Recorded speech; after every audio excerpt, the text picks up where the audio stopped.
I'd like to first thank everybody who has turned out to show their support, the patients who are here, the elected officials who are here, representatives of activist and advocacy organizations.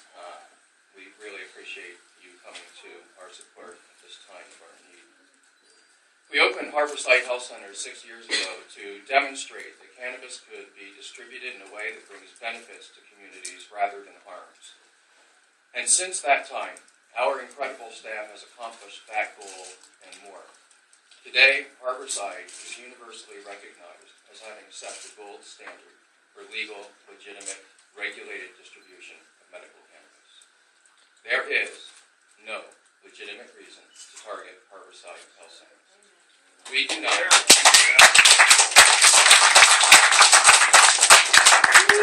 We do not fit into any of the categories outlined by the Department of Justice. We are not close to a school. We are not profiteers. And we are not out of compliance with state law. Now we are being told that we are targeted simply because we are too large. But the reason we have the largest number of patients is because we have provided the highest level of care and met a need that was desperately needed.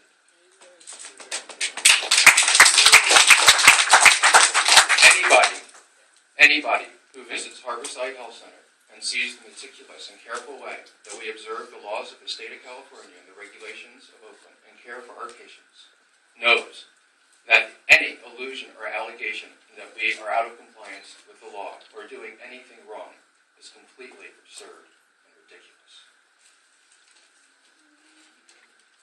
Now, this attack, if it's successful, is going to return many thousands of patients to the illegal market. It's street drug sales and law enforcement costs in Oakland are immediately going to rise when $22 million worth of cannabis sales goes back onto the streets. Over $3 million worth of tax revenue is going to be destroyed. And in this time of joblessness, over 100 jobs, our incredible employees, are now at risk of becoming jobless. Harborside has nothing to hide. Harborside has nothing to hide and nothing to be ashamed of.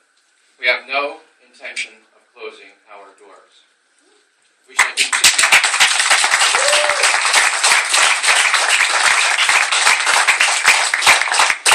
We shall continue to provide our patients with the medicine that their doctors have recommended to them.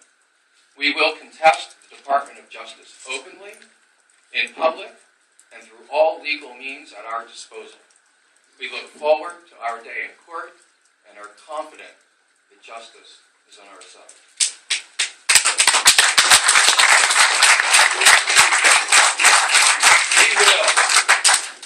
We will never abandon our patients.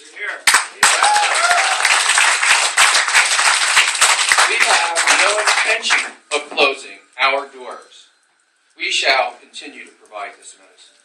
We know that when dispensaries close, it's the most vulnerable patients who suffer the most, unable to find new sources, unable to navigate the dangers of the illegal marketplace. They will end up doubled over with nausea. They will end up writhing in pain in beds that they're too weak to rise from.